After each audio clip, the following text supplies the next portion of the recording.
함께 예배하는 성도님들, 시간 주님의 은혜가 가득한 시간 되시기를 주님의 이름으로 축복합니다. 우리 서로 인사하겠습니다. 반갑습니다. 사랑합니다. 축복합니다.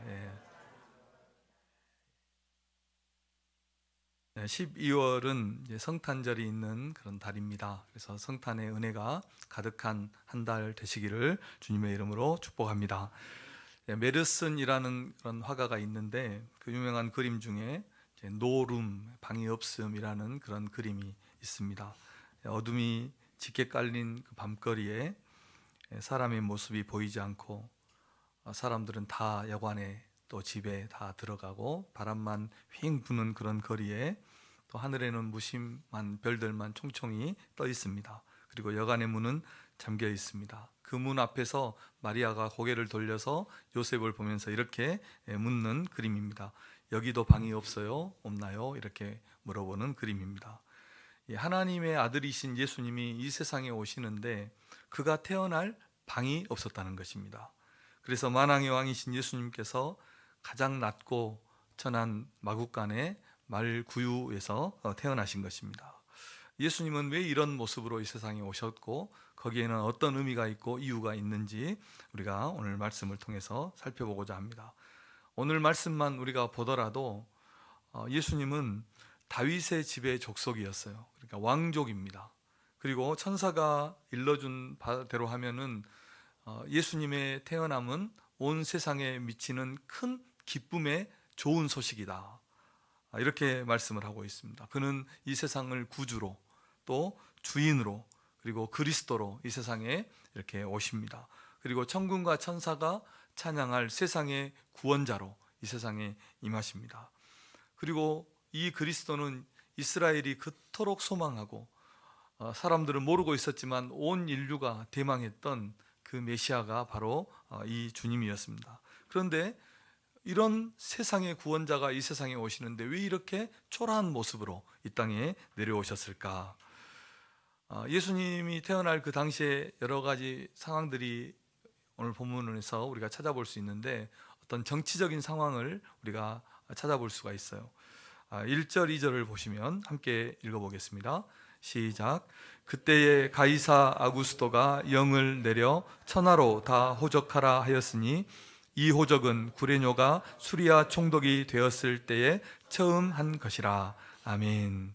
그래서 가이사 아구스토가 로마의 황제였는데 그가 천하에 자기가 다스리는 온 세상에 로마가 다 다스리던 시대니까 명을 내려서 천하의 모든 사람들은 다 호적하라, 이렇게 한 것입니다. 그래서 모든 사람이 호적하러 자기 각자의 고향으로 돌아갔고 요셉도 갈릴리 나사렛이라는 동네에 살다가 자기의 고향인 유대 베들레헴으로 올라갔다는 것입니다. 그래서 온 세상을 창조하시고 그 세상을 다스리시는 예수님께서 자기가 만든 세상 안에 들어오신 것이고 또 그 인간의 제도 안에, 그 나라라는 제도 안에 예수님께서 오셨다는 것을 말씀해 주시고 심지어는 그 제도에 복종하시는 그런 주님의 모습으로 첫 모습이 비춰주고 있는 것입니다. 그리고 그 가정의 상황도 우리가 알 수 있는데 4절과 5절 말씀입니다. 시작. 요셉도 다윗의 집 족속이므로 갈릴리 나사렛 동네에서 유대를 향하여 베들레헴이라 하는 다윗의 동네로 그 약혼한 마리아와 함께 호적하러 올라가니 마리아가 이미 잉태하였더라. 아멘. 갈릴리 나사렛이라는 동네에서 그 부모가 살고 있었습니다. 이 갈릴리는 이방의 땅이라 불리고, 그러니까 유대 이스라엘 나라 사람들에게는 이방인 취급을 당하던 그런 사람들이 살던 곳이 갈릴리, 더더욱 나사렛이었고, 그리고 어둠의 땅이라 불리었던 그런 그늘진 땅이 이 갈릴리 지방이었습니다. 그곳에서 마리아와 요셉이 살았고, 또 예수님은 이 세상을 오실 때 아기로 오셨습니다. 만약 예수님께서 하늘에서 구름 타고 그렇게 오셔도 누가 뭐라 하겠습니까? 하늘에서 구름 타고 멋지게 내려오셨다면 그 영광과 찬송을 한 몸에 받으셨을 겁니다. 모든 사람들이 볼 수 있도록 그렇게 오셨다면. 그런데 주님은 아기로, 어린 아기로 이 세상에 태어나신 것입니다. 그리고 그가 누우신 것도 오늘 본문의 오늘 설교의 제목처럼 구유에 뉘어서 계셨다는 것입니다. 구유는 가축들의 물통이나 밥그릇통입니다. 그러니까 그 냄새나고 말이나 낙이나 양이나 염소에 밥을 주는 그 구유에 예수님이 누우셨다 하는 것입니다. 그 이유는 무엇이냐면 여관에 있을 곳이 없었기 때문이다. 세상에 구주로 오시는 그 예수님이 이 땅에 있을 장소가 없어서 마국간의 말구유에 누우셨다 하는 것입니다. 그리고 그 예수님의 탄생을 축하하는 또 예수님의 구주의 나심을 전하는 그 사람들도 밤에 자기의 양떼를 들에서 지키던 그런 목동들이었다는 것입니다. 그 당시의 목동들은 가장 낮은 신분의 사람들이었습니다. 일반적으로 그 사람의 인지도를 보려면 결혼식이나 또 취임식이나 또 장례식이나 이런 데 가보면 그 사람의 인지도를 어느 정도 알 수 있죠.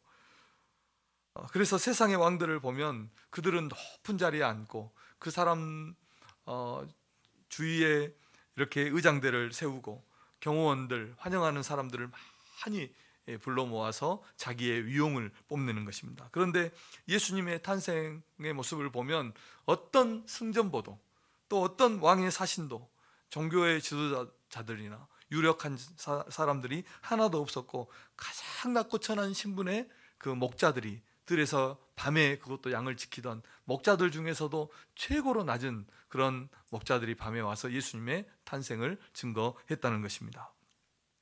만약에 우리 예수님이 이 세상을 군림하기 위해서 오셨다면 아마 하늘의 군대를 대동하고 천군 천사를 대동하고 천사들이 호위하고 그리고 구름을 타고 흰 말을 타고 불타는 그런 검을 들고 이 땅에 오셨을 겁니다. 그러면 세상 모든 사람들이 그 앞에 엎드리고 굴복했을 겁니다. 그런데 주님은 그렇게 오지 않았다는 것입니다. 왜냐하면 우리를 주님이 섬기시기 위해서 오셨기 때문입니다. 이 주님께서 또 어디에서 태어나셨습니까? 베들레헴에서 태어났습니다. 미가서 5장 2절을 읽어볼까요? 시작. 미가서 5장 2절 시작.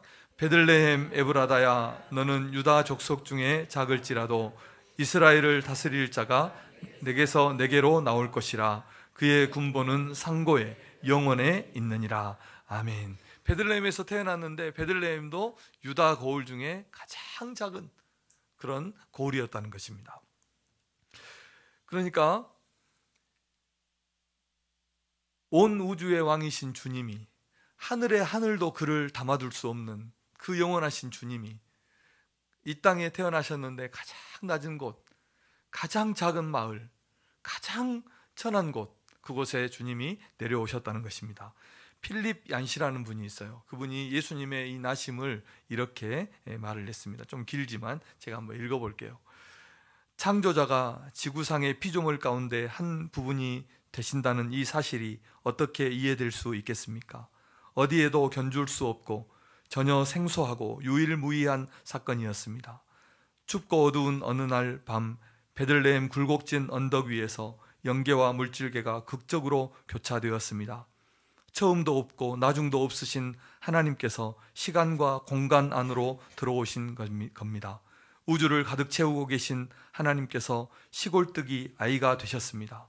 다른 평범한 아이들과 똑같이 걷는 것과 말하기와 혼자 옷 입는 법을 배우셨습니다. 이것은 하나님이 사람의 몸을 입음으로 의도적으로 완전하지 못한 결함 속으로, 약점 속으로 들어오신 것을 의미합니다. 그의 전지하심은 당시 통영어였던 아람어를 발음 하나하나 배워야 하는 한정된 두뇌로 바뀌었고, 온 우주에 충만하신 그의 편재하심은 두 발로 걷고 때론 나귀를 타야 하는 모습으로 바뀌었습니다. 그의 전능하심은 자기를 방어할 수 없는 나약한 상태로 변하셨습니다. 한 눈으로 온 우주의 별들을 바라보시던 그분이 나사렛의 좁은 오솔길과 유대 광야의 바위들과 예루살렘의 복잡한 거리를 찾아오셨습니다. 물질을 만드신 그 하나님이 물질의 형태를 취하셨습니다. 화가가 자신이 그린 그림의 한 점이 되듯 극작가가 자신이 쓴 연극 대본의 한 등장인물이 되듯이 말입니다. 이렇게 필립 얀시가 기록했습니다. 이런 모든 사실들은 하나님이신 예수님께서 지극히 낮아지셨다는 것을 말해주고 있습니다.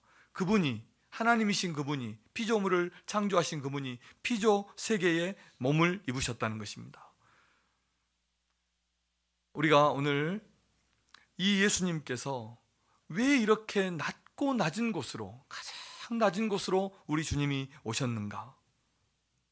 그 이유를 두 가지 살펴보고, 그러면 우리가 이 주님을 어떻게 받아들여야 하는가를 살펴보겠습니다. 먼저 이 주님이 이렇게 낮은 자리에 오신 이유는 무엇이냐면 우리를 구원하기 위해서 오신 줄로 믿습니다. 영원히 지옥 형벌 받아야 할 우리를 위해서, 구원하시기 위해서 주님이 이렇게 낮은 자리에 오셨다는 것입니다. 11절 말씀을 우리 함께 읽어보겠습니다. 시작. 오늘 다윗의 동네에 너희를 위하여 구주가 나셨으니 곧 그리스도 주시니라. 아멘. 그분을 구주라 이렇게 말씀을 했습니다. 예수님께서 이렇게 낮은 자리에 이런 낮은 모습으로 오신 이유는 영원히 지옥 형벌을 받아야 되는 그런 우리의 구원을 위해서, 우리를 구원하시기 위해서 이렇게 주님이 낮은 자리에 오셨다는 것입니다. 인간의 몸을 입으시고, 그리고 우리를 위해서 고난받으시고, 우리를 위해서 십자가에서 죽으시기 위해서 그렇게 이 땅에 오셔서 우리를 구원하셨다는 것입니다. 빌립보서 2장 6절에서 8절을 우리 함께 읽어보겠습니다. 시작.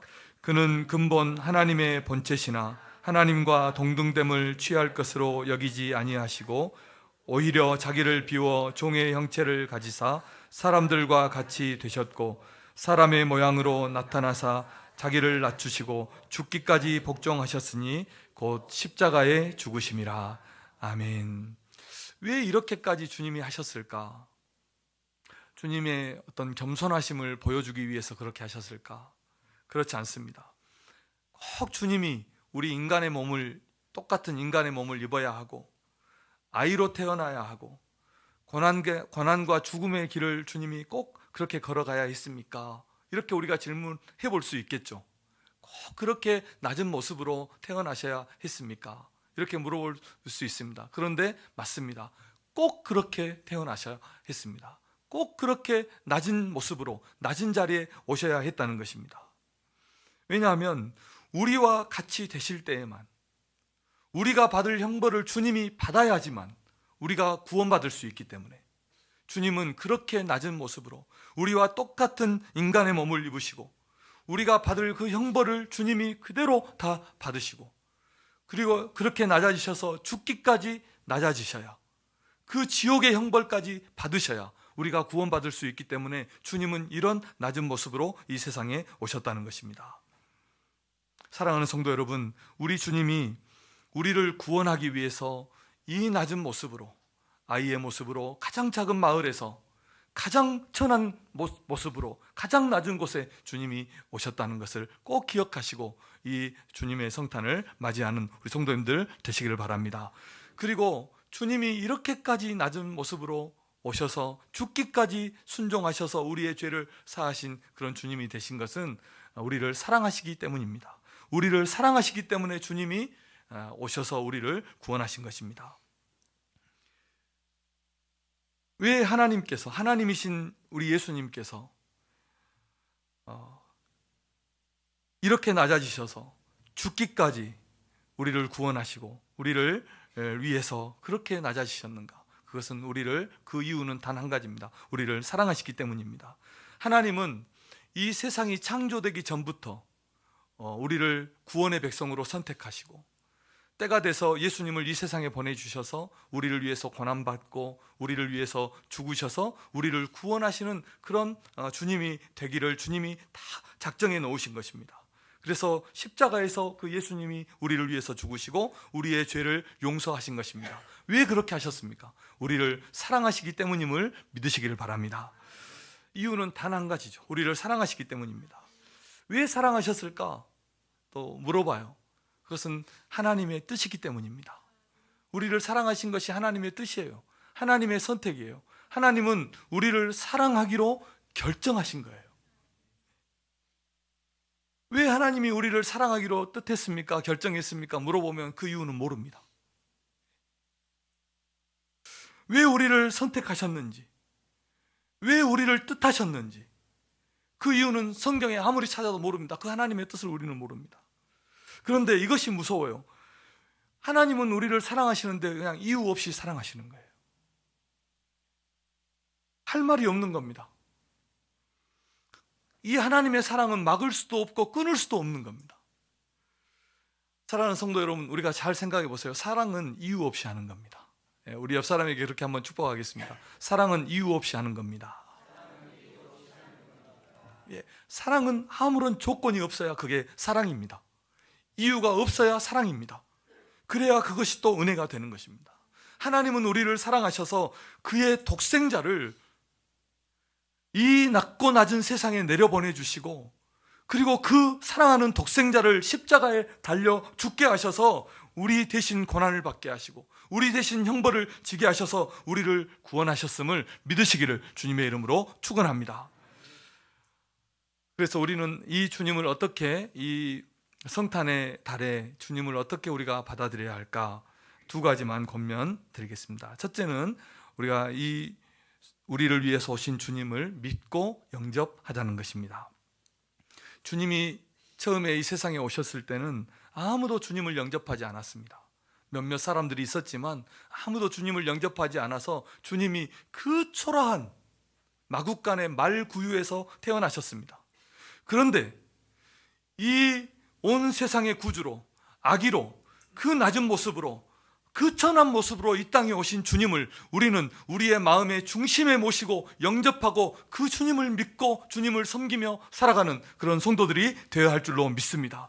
우리의 삶의 중심에 모시고 주님을 나의 주님으로, 나의 구원자로 모시고 우리가 이 땅을 살아가야 하는 것입니다. 우리 성도님들은 주님을 외면하고 주님을 밀어내는 그런 성도들이 되지 않아야 하는 것입니다. 주님은 지금도 우리를 사랑하시고 우리를 부르시고 우리를 구원하시는 그런 하나님이심을 믿고 주님의 부르심에 아멘으로 응답하시는 우리 성도님들 되시기를 주님의 이름으로 축복합니다. 주님을 부끄러워하는 성도가 되어서는 안 되겠습니다. 우리가 이 세상에서 주님을 섬기는 것은 마치 이런 것과 같아요. 마국간의 말구유에 태어난 주님을 섬기는 것과 같이 매우 미천하게 보입니다.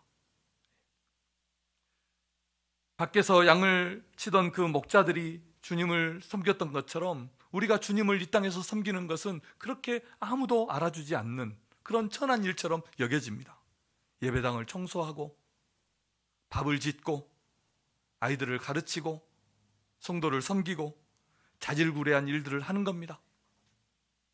저는 군대를 가면 총을 들고 나라를 지키는 줄로 알았어요.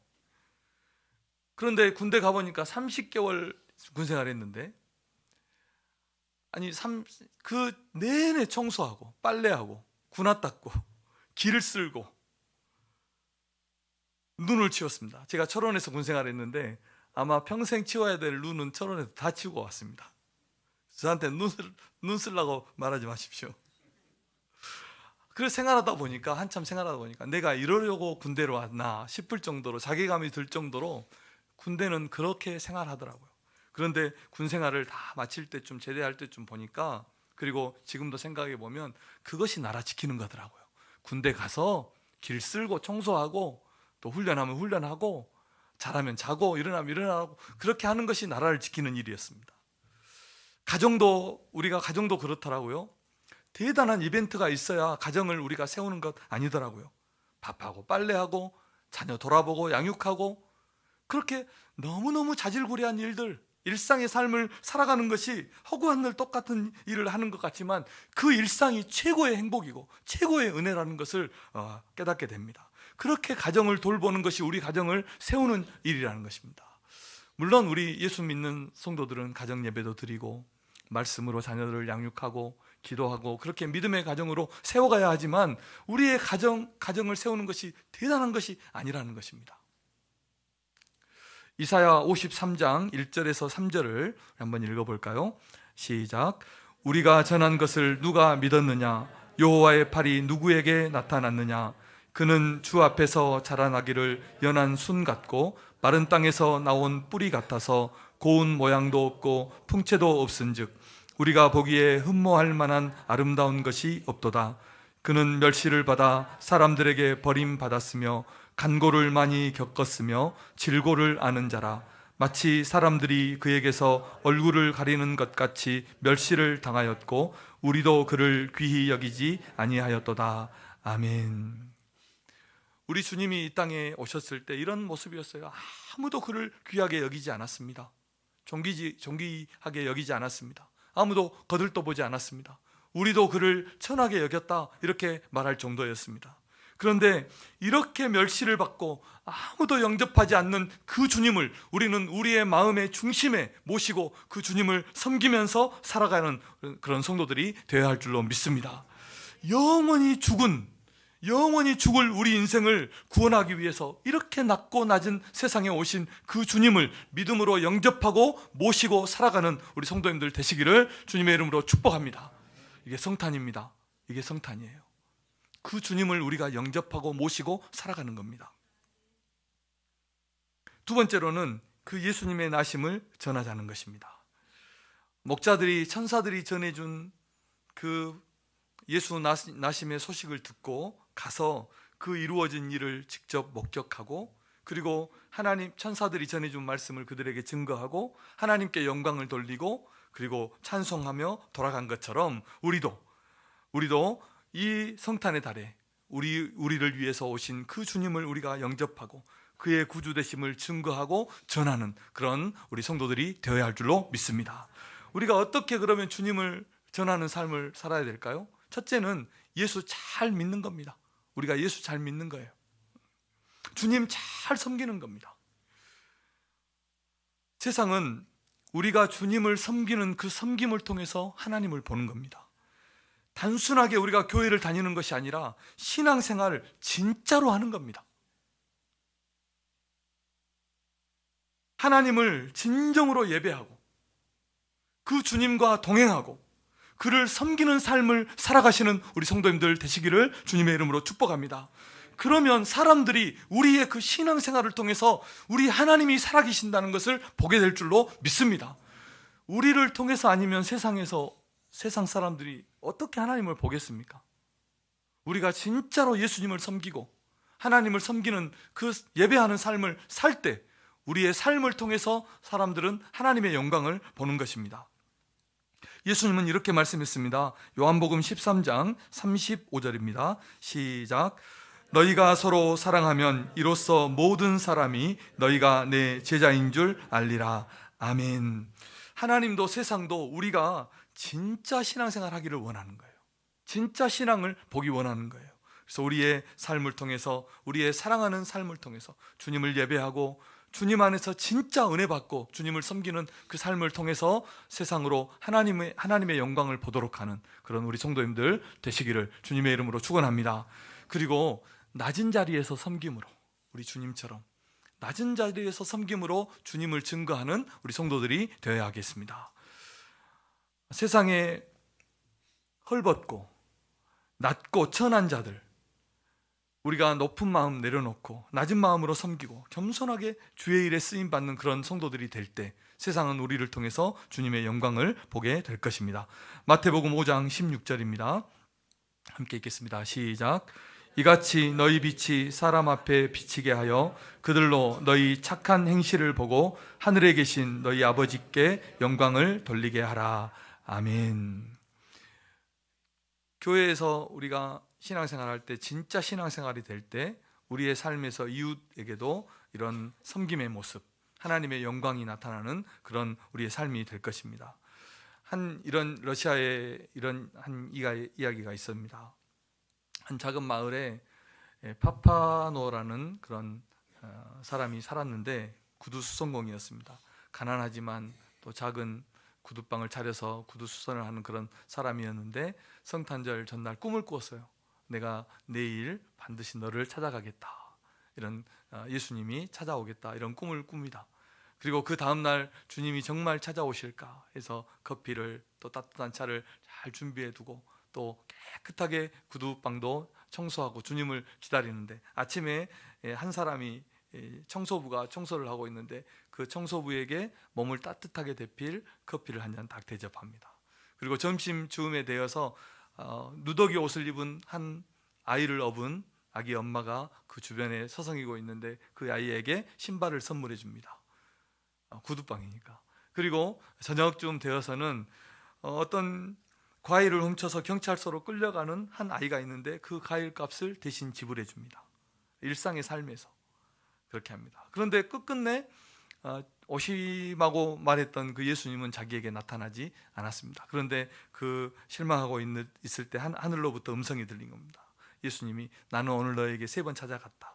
한 번은 청소부로, 한 번은 아기를 업은 여인의 모습으로, 마지막은 가난한 아이의 모습으로 내가 너를 찾아갔다. 너가 나에게 베풀어준 그 따스한 사랑을 정말 감사하게 생각한다.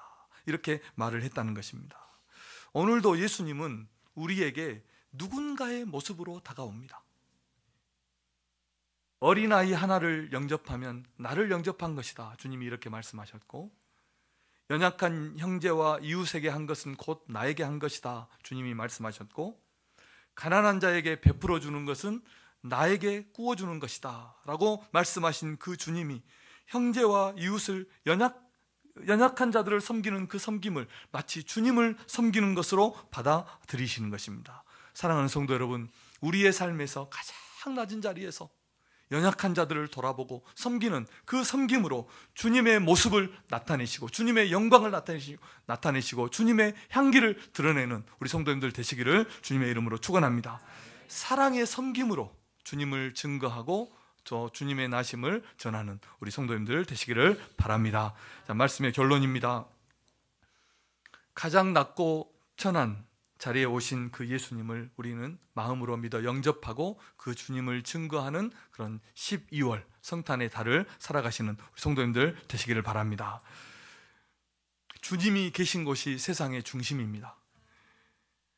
로마 황제가 역사의 자료를 보면 14년마다 이런 명령을 내렸어요. 그런데 그 14년에 꼭 내린 것도 아니고 28년이 될 수도 있고 그렇습니다. 어떤 명령을 내립니까? 모든 로마 제국이 다스리는 그 땅을 다 다스렸기 때문에 모든 남자들은 자기 본적지로 고향으로 가서 호적을 등록하도록 했습니다. 많은 아이들을 이방 나라에서 낳았기 때문이겠죠. 그렇게 하는 이유는 무엇입니까? 사람 수를 파악해서 군인으로 징집하고 그리고 세금을 바르게 걷기 위해서 로마가 이런 명령을 내린 겁니다. 왕이. 그래서 유대뿐만 아니라 로마가 다스리는 그 모든 세계가 이런 이동 명령이 일어나니까 대이동이 일어났겠죠. 이런 이유 때문에 갈릴리 나사렛에서 살던 요셉이 전혀 갈 일이 없었던 베들레헴 120km나 떨어진 그 베들레헴까지 만삭이 된 그 마리아를 데리고 베들레헴으로 가서 성경이 예언한 대로 그 베들레헴에서 예수님이 탄생하신 것입니다. 이때 하나님의 시간은 어떻게 돌아가고 있었을까요? 하나님의 시선은 어디에 머물렀을까요? 그 아기 예수께 하나님의 시선이 고정되었을 겁니다. 세상은 모두 자기 살기에 바쁘고 정신없이 돌아가고 있었습니다. 화려한 곳, 높은 곳, 그곳에 카메라가 비춰지고 스포트라이트가 비춰졌을 겁니다. 그런데 하나님의 시선은 나사렛, 베들레헴, 마국간, 요셉과 마리아, 목자들, 아무도 기억해주지 않는 지역들, 어둠의 땅들, 아무도 알아주지 않는 그 사람들에게 하나님의 시선이 머물렀고 하나님의 영광이 비친 것입니다. 사랑하는 성도 여러분, 비록 우리의 삶이 어둡고 칙칙한 그런 갈릴리의 나사렛 같고 이방의 땅 같고 유다 거울 중에 가장 작은 베들레헴 같을지라도 마국간의 구유 같을지라도 그곳에 주님이 계시면 그곳이 세상의 중심이고 하나님의 시선이 그곳에 머무를 줄로 믿습니다. 그곳에 우리 주님이 오셔서 하나님의 영광을 비춰주시고 천군과 천사가 찬양하고 하나님의 평화가 임한 것처럼 우리 성도님들이 주님 모시고 주님 영접하고 살아가는 그곳에 하나님의 영광이 비치고 하늘의 기쁨과 하늘의 은혜와 하늘의 축복이 임할 줄로 믿습니다. 이 성탄의 달에 우리가 주님을 이런 마음으로 영접하고 주님을 증거하겠다 그런 마음으로 주님의 성탄을 준비하고 또 그 축복을 누리시는 우리 성도님들 되시기를 주님의 이름으로 축원합니다. 기도하겠습니다. 하나님 아버지, 은혜를 감사합니다. 우리를 위해서, 우리를 구원하시기 위해서 우리와 같은 몸을 입으시고 우리와 같은 연약함에 휩싸이시고 또 우리를 대신에 고난받으시고 죽기까지 낮아지셔서 우리를 구원하신 그 주님을 우리가 영접하는 마음으로 이 성탄의 달을 맞이하게 하시고 또 한 달 남은 이 2024년을 잘 마무리할 수 있도록 하나님 은혜 베풀어 주시옵소서. 우리의 인생에 나를 구원하러 이 세상에 오신 그 주님을 영접하고 내 삶의 중심에 모시고 살아가는 그런 우리 모든 성도들 되어서 삶의 하늘의 기쁨과 은혜가 평화가 넘치는 그런 역사 있게 하여 주시옵소서. 주님을 사랑하는 마음으로 살아가게 하시고 향기 나는 삶, 주님을 증거하는 삶을 살아낼 수 있도록 하나님 우리를 도우시고 우리와 함께하여 주옵소서. 감사드리며 예수님의 이름으로